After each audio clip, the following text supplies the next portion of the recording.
Ladies and gentlemen, welcome to another edition of the Kayfabe Podcast. Have no fear, your councilman and the greatest tag team on the internet is here. The councilman, sweetest ooze, honey is here, and this is a very special edition for us. I don't normally get too excited about things, but when I found out this special guest was coming, I got very excited because I am still a huge fan of this person. If you are a fan of WWE, if you're a fan of wrestling, this has to be one of the most, and this is, I don't care what no one says, I'm not gassing. This is one of the most charismatic wrestlers I have seen in the last 15 years. Mm-hmm. And so I'm so glad to have him here today. His government is Patrick Clark, but for a lot of us, you may know him as the Dream, the Velveteen Dream. Yeah. I wish I had purple lights. This would look so much better. I had mine ready to go. I was excited. Councilman was like, change of plans. Yeah, man, looks good, guys. Yes, indeed. Glad to have you on the show. But, first question we always have to start off with is, how are you today? How is Patrick Clark, a.k.a. Velveteen Dream, feeling today? Patrick Clark, I am doing very well today, and all is well and well indeed. So I couldn't be any better. Thanks for asking. How are you guys? Doing well, man. Doing well. Just excited to have you here. Oh, Big yeah. fan. Yes, indeed. I'm doing well. I live in downtown Gotham. As you can hear in the back, you'll probably hear a lot of that. Horns, ambulances. Batman's not here though. Just crime everywhere. So that's what you get for living in downtown Los Angeles, man. But let's go ahead and jump into this though. So for those that may be a little bit behind, if you could just catch people up, what are you doing currently right now? How's everything going? And what is some of the most recent stuff you've been up to? Well, I live on a farm, so I live a simple life. I live a farm life. I try to stay out of the way, try to stay under the radar, and just keeping to myself. Most people know me from the WWE and my time as a professional wrestler, and I gave the first, well, all of my 20s. I gave all of my 20s, mainly the first half, 20 to 25, to professional wrestling. The last 5 years of my 20, like I said, I've been living a simple life on a farm. So I turned 30 in October. That's a pretty big event for me. Oh, yes. Other than that, I really have no complaints. God is great. Mm-hmm. Indeed. Yes, sir. Yeah. But let's take it a little back with the whole wrestling. Now, are you a movie buff by any chance? No, not at all. So I asked, have you ever seen the movie Brown Sugar? No. Okay. Then this question goes even better for me because you don't know where it came from. So one thing I always like to ask people is, when did you first fall in love with professional wrestling? And what about it captured your heart to, even start that journey? Well, that's a great question. Great follow-up. I started watching wrestling when I was 8 years old. What really attracted me to it and captivated me was the production of it all. Undertaker was one of my early favorites, and then Kurt Angle, and just the way that they perform, the energy, and the showmanship of both of those different characters. Completely polar opposites, but the showmanship really just captured me. Yeah. Showmanship is definitely something that you know very, very well when you were that character, Velveteen Dream, and captivating the audience with all the charisma. But piggybacking off of Councilman's question, Mr. Dream, what's a hobby or other passion of yours that others or fans would be surprised to learn about that they may not know of? I like to work out. I'm a simple guy. Like I said, I watched wrestling when I was 8, started watching when I was 8.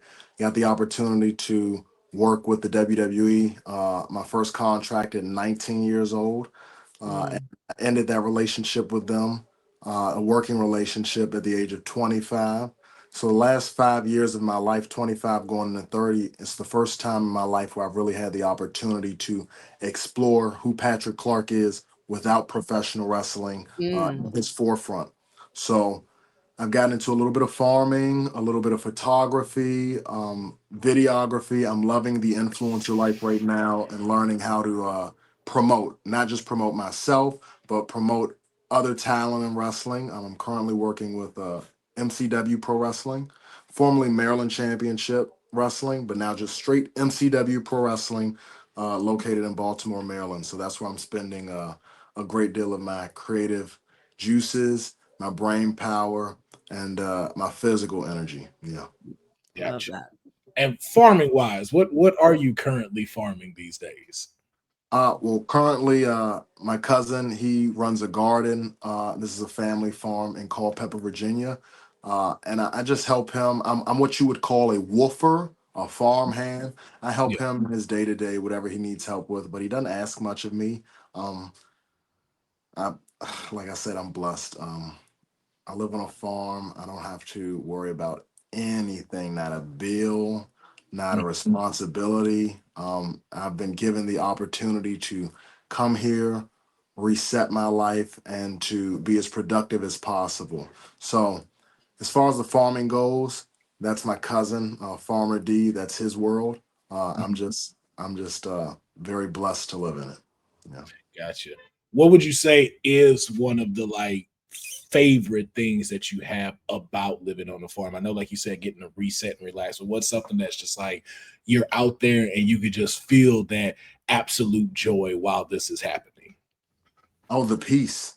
The peace. I grew up in Washington, D.C., Northeast D.C., and living in the city like that, particularly close to the White House. I always tell people the closer you are to the White House, the more closed in, the more secretive, the more uptight the people are.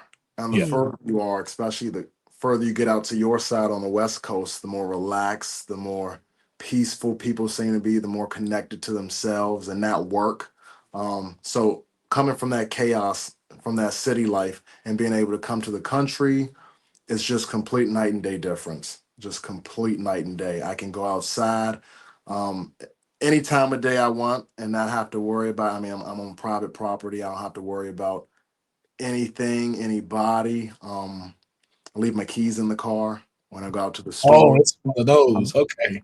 I Yeah, I'm like. just at Panera maybe. I thought I thought that this was gonna be 6 p.m. Eastern time, not Pacific time. So I got to a different spot a little bit earlier, Panera Bread, and worked on my laptop for a little bit. Left Panera Bread to go to a different store, left my stuff in there for about 30, 45 minutes, came back, it was still there. I mean, That's a whole nother level of peace of mind just Right. complete on peace of that. Yeah. Yeah. and That's completely opposite of the chaos of professional wrestling too. So I mean, I'm yeah. just in a different space in my life. Yeah. See, I'm working this hard to get your life. That's what I want. Just Hey, for and you. Same. that's why I try not to lose sight of the gratitude of it all. I mean, I could Mm, be in Arizona, Phoenix, Arizona, in 90-degree weather in the middle of the summer, laying asphalt. But I Yeah. get to wake up every day to the fresh breeze of God's country called Pepper, Virginia, with not a care in the world, and every opportunity to get it right. I Yes, love, indeed. love that. Now, a little birdie told me, I don't know how true the little birdie is, but they say you're a fan of fishing. Is that correct? Okay. Uh, no, you got to stop listening to those birds, especially the ones on the internet. I'm not a fan of fishing. Again, I've had the opportunity to explore myself outside of pro wrestling, and if anyone knew me before my WWE departure, you would know I was completely, totally addicted, obsessed with professional wrestling, making it in pro wrestling, particularly WWE, and finding fulfillment there. I found that fulfillment so quickly that now, I mean, fishing is just something that I've explored. I wouldn't call it a hobby. I wouldn't call it a passion. I wouldn't even call it something I enjoy. I more enjoy the peace of being out on a boat in the water and just the sound of the waves. Connection to nature. Connection to Yeah, nature. I'm just, just the connection to the Hmm. higher power is just where it's at for me. I love that. Ooh, I I love love that. I just got it. chills. I just got Yeah. That's the And I'm vibe. just envisioning it too. I'm just like, man, that sounds amazing right now. Mm-hmm. But just to kind of blend the two worlds, if there was someone that you know from the wrestling world that you wouldn't mind being a part of sharing that piece with, is there anyone in mind that you would have wrestler wise that you would share that piece with? Like a fishing partner. In the fit, just on the boat, listening to the waves, just relaxing, or you know, like, hey, I'm okay with this person. Say we are both taking in the moment like we should. It would be a little selfish to not say everyone. I mean, I wish everyone in wrestling and out of wrestling just had the opportunity to explore that piece. And I don't think, well, I can't speak for other people. For me, I don't think I would have had the opportunity to enjoy this piece or to even explore it had it not been for me realizing fulfillment in pro wrestling. You, the question specifically a pro wrestler that I would have on board, uh, anyone who feels fulfilled and doesn't feel like they have to chase, because that addiction to the success of pro wrestling, to find fulfillment, however that may be, whatever success is to the professional wrestling individual, that that's like a gnat that keeps buzzing in your ear. You can't get rid of it. You know, like I said, pro wrestling is the opposite of peace. It's chaos. Mm-hmm. So you really got to find fulfillment. You got to not feel the need to be available for professional wrestling if you really, really want to enjoy life and peace in any capacity. So, I mean, I can't think of anyone that I know personally that is still currently in their pro wrestling journey that has one found fulfillment and two is truly ready to volunteer themselves to the peace that life outside of wrestling has to offer. Dang, it's incredible the way you put that, because like if you know the stuff like behind the scenes when it comes to wrestlers, like Mm-hmm. all of that really sits like that. Like, yo, it especially being in that race of trying to be the best, trying to get over, trying to make sure you're good. It's like most of them really don't have time to stop and smell the roses, especially even something like have to take a break off television. And it's like I know a few of those friends, and they're just so like they don't know what to do and they don't know how to be still. And it's just like, yo, just relax. Like, it's okay. Like, no, I need to go hit the gym or I need to go do this. Like, yo, bro, Yeah. like, you are good. Like, just take Yeah. it easy. And it's like, yo, like, you're right. A lot of people need that. Like you said, if you could invite it, was like, yo, invite everyone just to be able to come experience this. Cause it is, yeah. Wow. I think that's where you crack the code energetically too, because if everybody had been able to have the ability to think that way and take their time and everything, maybe things wouldn't be so chaotic and so stressful. You know, it's more so about the intention you put into the energy of every day. So I really love that answer. That was awesome. But Dream, I have a question for you as well. So we like to talk about dream matches and fantasy booking and things like that here as well. So I have my question is you get, and I'm gonna give you a scenario first. So you get one dream match in any era of wrestling history. What era are you choosing, and who is your opponent, and what type of match would it be? Really good question. Well, I'd have to say, oh, okay. Um, Kurt Angle. He can have a great Mm, match with anyone. I was mm, thinking Mr. Perfect. Um, but in order to work Mr. Perfect and to enjoy that type of performance, I'd have to be the hot baby face, and I'd much rather be a heel. Um, Now Kurt, he can have a good match. He doesn't really commit to heel or baby face. He's just a wrestling machine. yeah. Energy is going to be right. The intensity is going to be right. You're not going to have any holes. So I would say Kurt Angle, and if in any era, this era. I think all the other eras, have defined themselves. They're spoken for. I think there's no better time than the present. Mm, Um, and I think that the current landscape of professional wrestling needs the type of intensity, uh, character driven intensity, and self-respecting performance that the audience deserves. I Yeah. think Angle and I could do that I today. think I think that would be pretty much the like match of the night right there. Honestly. Promo Now, was So alone. so now what kind of match would it be? What kind of match would you want to face Kurt Angle in this fantasy booked dream match? an I Quit match. Oh boy. Let's Woo! just do whatever we want to do, and Oh boy. let me He do the went old there. let me do the old tap out. I quit. You know, tap Yeah, without saying I quit. He keeps yeah, Yeah. breaking it. He lays down Yeah. on doing the And he, Shawn Michaels WrestleMania 21. I quit. I yeah. quit. Yeah, that'd Oh be. man.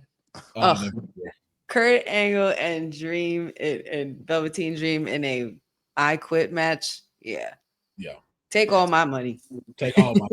Would there be a title on the line if you had to put? No, that wouldn't matter to me. No, just the opportunity. Straight wrestling. You know, the one-on-one.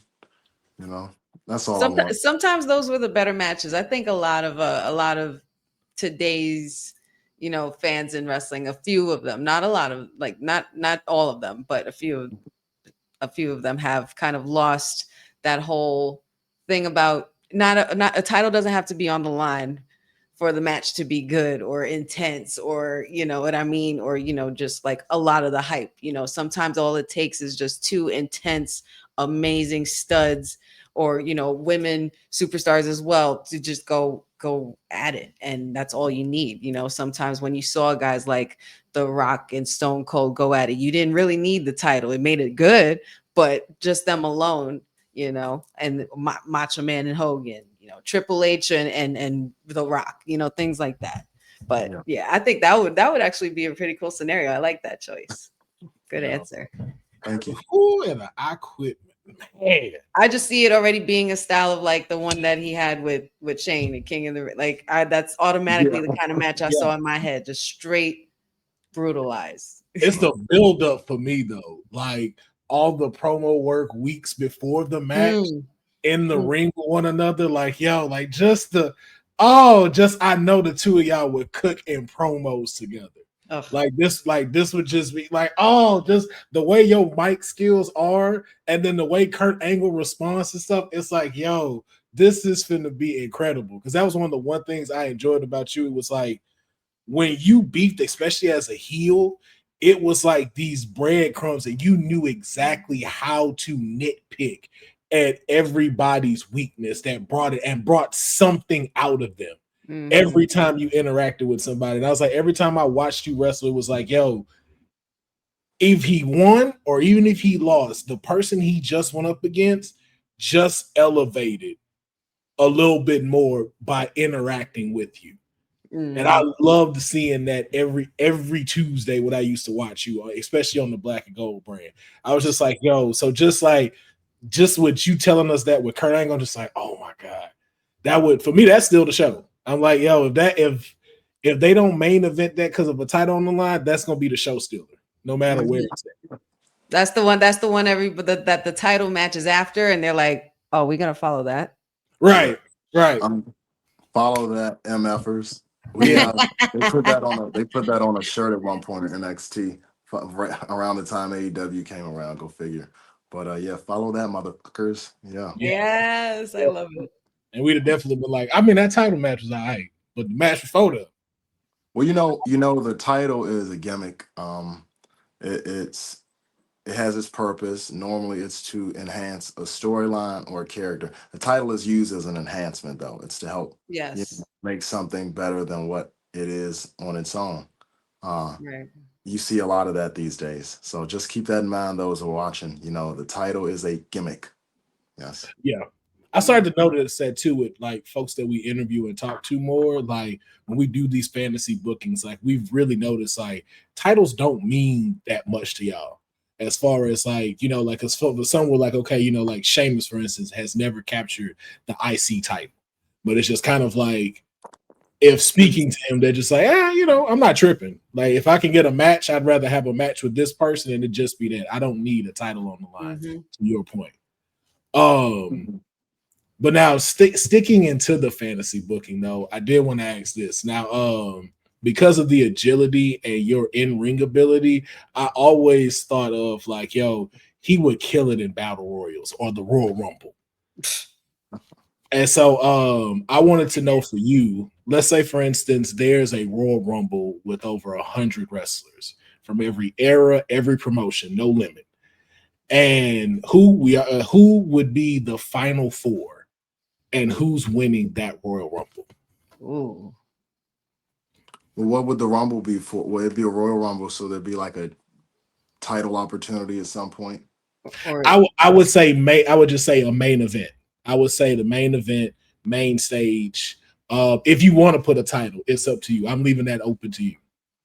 Okay. Well, if it's for a main event, that's a great question. I enjoy watching Mr. Perfect. I say Mr. Perfect. I think he does great in battle royals. Let's see who else. Mr. Perfect, Kofi Kingston. Battle Royal classic. Yeah. Then the Big Show. Ooh. Joe. And who else? Who? Who? Well, we already got Kofi, so I don't know. I can't think of who my fourth man would be, but I'll tell you why I say Big Show, because I think it's a shame that Big Show never wins any of the Royal Rumbles. He did the Andre thing, I think, one year. Yeah, I think it was way too late in Big Show's career to give him a Battle Royal. But I would love to see Mr. Perfect, Kofi Kingston, Big Show, and for the hell of it, Hey. I don't know. I was gonna say again. Hornswoggle. Why not? See, Dream's all about Mr. Dream's all about pure entertainment, and I'm here for that. Yeah, let's see what these three professionals can do. Let's have a Big Show and Hornswoggle face off. It's literally the final two. They did it with Omos and Microman and Lucha Libre. Yes. That was phenomenal. That was fantastic. Yeah, that's good. That's entertainment, like you said, and that's what I'm all about. Presentation. Yeah. Oh yeah. Now, who's winning? Yeah. Big Show. Big Show. Hands down. He deserves a Rumble win. He deserves a Rumble win. Yeah, he definitely did. I wonder. He's worked so hard for so long. It's so crazy that you brought that up. No, why the hell didn't they have him win a Rumble? Like they always made him the obstacle that everybody had to work together to get out. Like they did the same thing with Yokozuna and stuff like that. But why that man never? Okay, I guess missed opportunity. Definitely. All right, Mr. Dream. So I have an interesting question for you as well. One would say that, especially in your time with NXT, that you were definitely a promo king. At least we believe you were. If you had to currently cut a promo on your younger self, what would you say? Cut a promo on my younger self. Well, that's funny you put my feet to the fire. I don't think I'm very good at promos. I think I was able to lean heavily on what people imagined or whatever they connected to. I think I was able to rely heavily on that to at some point when people like you, you can do just about anything, and they've already made up their mind about the situation. So, and that works vice versa. I do, at least. So if I were to tell myself anything, my younger self, probably be a heel promo. It probably, have some sort of energy similar to that of the infamous Stone Cold Steve Austin or with Steve Williams ECW promo. Where I'm telling myself, you can't trust anybody, you gotta stay, but that'd be more up the Velveteen Dreams alley anyway. That would be. It totally would fit. I don't know if I'd be learning a lesson and all that, but that's definitely what I tell myself. Nice. Okay. That's cool. Yeah, but I mean, at least I mean, honestly, the work that you did that I watched you do when you were in NXT to me was like 5 star every week for me personally because it was just so entertaining and you just exuded that aura and you just had the work ethic, you were the look, and it was just went perfectly. Like it was just awesome. Like I just loved watching it. But that's cool. That's Yeah. cool. I wonder what I would say to myself if I cut a promo. Hey, I cut promos just about every day, looking in the mirror and stuff. Yeah. If you don't use it, you'll lose it. So I try my very Mm, best to stay in the game because I still help people, and I want to be in the best shape mentally and physically, so that I can help those that that want it. There's a lot of talented, you know, very well deserving, hardworking individuals out there that just with the right platform and the right support behind them, I think could surpass anything that I did by light years. I'm telling you. mm. So if can you think of a promo you've told someone inspiration wise that kind of stuck with you that was like, dang, I just like mic drop. I just did that. Yeah. Yeah, I'll tell you what. There's a promotion called C3W. This Washington D.C. DMV base, and they were having a show somewhere in Jessup, Maryland, maybe 2-3 months ago. There's a guy named Reggie Collins. Great guy, Reggie Collins, out of West Virginia. So we're talking at this show, and I'm trying to get him to understand, the importance of crowd work, paying attention to your audience in a live setting and being able to pivot, very much like comedy, being able to hit your beats, but allow the audience's reaction to dictate the speed um, in which you hit your beats, hit your marks, and whether or not, you add or you subtract from what you've already planned. And as I'm telling Reggie Collins this, I bring up John Cena and I hit him with some John Cena line about ruining pro wrestling. And as soon as I said that, the guys queuing up the music before the show starts, for whatever reason, they start playing John Cena's music. Now we're outside having this conversation, and I hit him with this line. We're talking for like 15 minutes, and I hit him, hit the line, and as if we had, planned it in a live setting. John Cena's music hits, and I just look at Reggie, and I give him the Cena salute, and I walk off. That, you know, that, that to me is, Out. divine planning, not Outright. intention planning. Mic Just like drop. I'm done. there, see ya, time to go to work, and just over and out. So yeah, that's probably my most memorable. I love it. Yeah. Yeah. Honey, you got any other questions? Um, I have so many, but it's like I'm scrambling and I can't think of one to pull out. Please, I'm here. I'm here for the questions. So I mean, Let's see. Let's see. Let's see. Hmm. What? Oh, so you recently because I wanted to mention this briefly. You recently, when you had a return kind of moment at All Caribbean Wrestling for Philly weekend. yeah, yeah. I was actually there for that. I was there assisting Boss Lady TK, and we were there supporting the professor doing commentary there. And I got to tell you something: when your music hit, the air in the room completely changed. How do you navigate reading the room like that, as you just previously mentioned as well, like being able to just affect the room like that with your theme music alone, and they know exactly who's coming out? Like how do those moments feel to you, and how do you adapt to the audience and then get into dream mode when you're in going into the ring? Okay, well, first and foremost, honor and glory goes to God on that, for blessing me with favor amongst the men and women. Mm, And secondly, I got to give a little credit for WWE allowing themselves to be a conduit of that favor.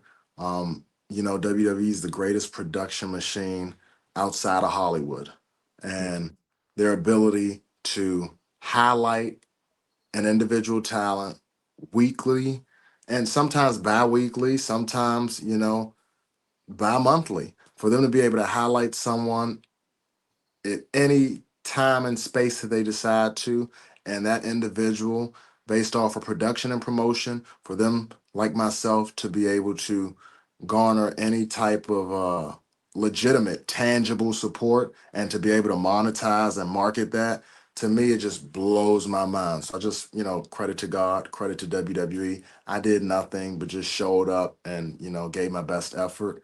To be able to walk into any room and to affect them. Now you know, that's probably what I think is the most important aspect to the professional wrestling job. Not Mhm. just professional wrestling, but anybody who wants to take themselves as a credible entertainer, you know, and move successfully and progressively in any space.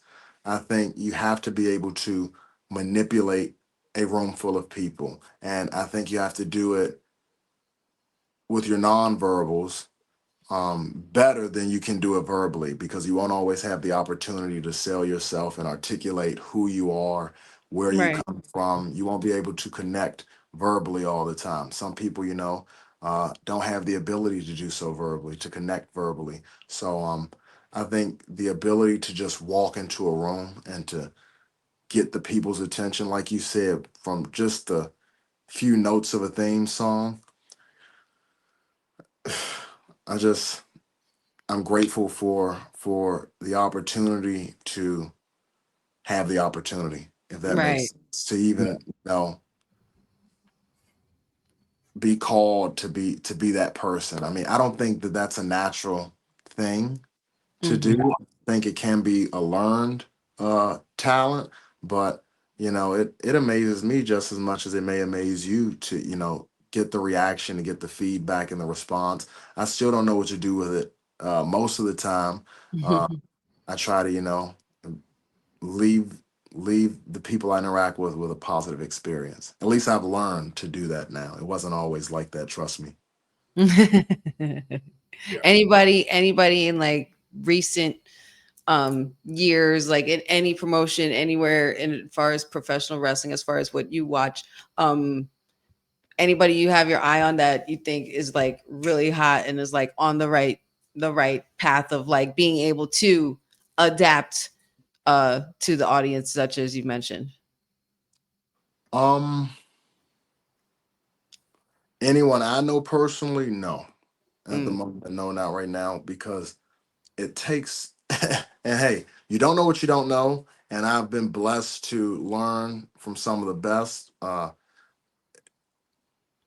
This isn't a hobby, but a secret talent. I'm a sponge. I can retain information like you wouldn't believe it, and not only retain it, but apply it in a way to where it's it's practical to at least me, specifically Mhm. wrestling. I spent 4 years under Shawn Michaels. Now, Shawn works with everyone. He has been since 2017 when he came in the door, but I was able to have Sean in my life in a teaching capacity, um, Monday through Friday. Um, how many hours I couldn't count, and be able to spend time with him personally, and to be able to pick a Shawn Michaels brain, not just as a performer, but as an executive, someone who actually, and a creative, someone that actually puts together segments and has a I don't need to speak for his track record. We know Shawn Michaels' work. So to be able to Mhm. learn from a guy like that as a sponge and be able to take it and parlay that into my own success, I think I'm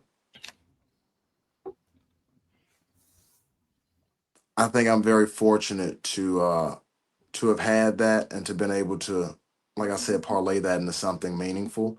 I don't think Mhm. there's many people that even have the information, half the information that I've learned from Sean. And not just Sean, I mean, Norman Smiley, um, Paul Levesque, Triple H, Terry Taylor, Robbie Brookside, Scotty Tuhati, Matt Bloom, just years, decades, centuries of not professional wrestling experience, that too, but centuries of performing in front of a live audience.